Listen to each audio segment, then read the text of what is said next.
Hi friends, welcome back to my channel. ఈరోజు మన ఛానల్లో ఇంకొక కొత్త వంటకంతో మీ ముందుకు వచ్చేసానండి. అది వచ్చేసరికి ఫిష్ ఫ్రై. ఏంటి ఫిష్ ఫ్రై కూడా ఒక కొత్త వంటకమా అనుకుంటున్నారా? కాదండి. ఈ ఫిష్ ఫ్రైని మనం ఈరోజు కొంచెం వెరైటీగా అరిటాకులో పెట్టి చేయబోతున్నాము. సో అందుకే ఈ రెసిపీ పేరు banana fish fry, banana leaf fish fry. So దీనికి వచ్చేసరికి ముందుగా మనం మసాలా ప్రిపేర్ చేసుకోవాలండి. ఆ మసాలా కోసం ఆల్రెడీ నేను కడిగి పెట్టేసుకున్న 4-5 పచ్చిమిర్చి అండ్ 4-5 వెల్లుల్లి రెబ్బలు, ఒక ఇంచు అల్లము, ఒక 5-6 నల్ల మిరియాలు, హాఫ్ టేబుల్ స్పూన్ ధనియాలు, హాఫ్ టేబుల్ స్పూన్ కారం, పావు టేబుల్ స్పూన్ పసుపు అండ్ దీనికి మీకు కావాల్సినంత ఉప్పు కూడా వేసుకోండి. నేను ఒక హాఫ్ టేబుల్ స్పూన్ పైన ఉప్పు వేసాను and half table spoon garam masala, ఒక రెబ్బ కరివేపాకు, ఒక గుప్పెడు బాగా కడిగిన పుదీనా, ఒక గుప్పెడు తరిగిన కొత్తిమీర, ఇవన్నీ కలిపి దాంతోపాటు 2-3 టేబుల్ స్పూన్ల నిమ్మరసం అండి. ఓకే, ఇవన్నీ కలిపి మంచిగా పేస్ట్ చేసి పక్కన పెట్టుకోండి. ఇప్పుడు మనం ఒక పెద్ద బనానా లీఫ్ని తీసుకుని దాన్ని వీడియోలో చూపించినట్టుగా 4-5 స్క్వేర్ పీసెస్ లాగా ఇట్లాగా కట్ చేసుకోండి. కట్ చేసుకుని నేను తీసుకున్న ఫిష్ పీసెస్ వచ్చేసరికి బొచ్చ ఫిష్ అండి, పొట్ట ముక్కలు తీసుకున్నాను.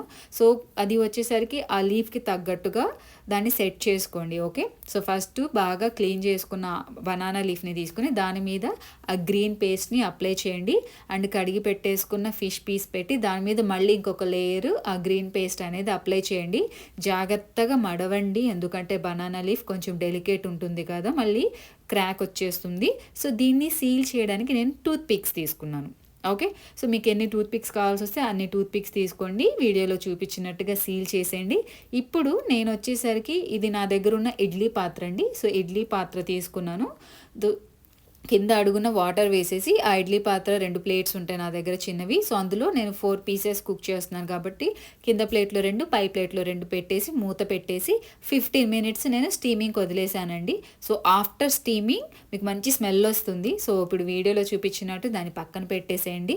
ఇప్పుడు వచ్చేసి గ్రిల్డ్ ప్యాన్ తీసుకోండి. ఓకే, గ్రిల్డ్ ప్యాన్ లేకపోతే పెనం ఉన్న పెనం కూడా తీసుకోవచ్చు, లేదా బాండీ ఉన్న ఫ్లాట్ది ఏదైనా దాంట్లో అయినా మీరు కుక్ చేసుకోవచ్చు. సో నేను గ్రిల్డ్ ప్యాన్ తీసుకున్నాను, దాంట్లో ఆయిల్ వేసుకున్నాను. ఇప్పుడు మనం ఆల్రెడీ బాయిల్ చేసి పెట్టుకున్న స్టీమ్ బాయిల్ చేసుకున్నాం కదా ఫిష్ పీసెస్ని, దాన్ని 1 by 1 ఈ ఫ్రైయింగ్ ప్యాన్లోకి షిఫ్ట్ చేసుకోండి.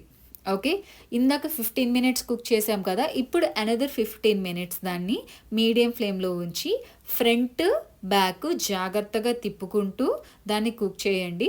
సో మీరు కుక్ చేసేటప్పుడు కొంచెం పైన అలా ఆయిల్ తుంపర్లు పడితే కొంచెం లిడ్ పెట్టి కవర్ చేసుకుంటా కుక్ చేసుకోండి. ఓకే, తిప్పుతూ ఉండండి. 5 మినిట్స్ ఫ్రంట్, 5 మినిట్స్ బ్యాక్, అలాగ ఒక 15 మినిట్స్ ప్రాపర్గా కుక్ చేసుకున్న తర్వాత మీ బనానా లీఫ్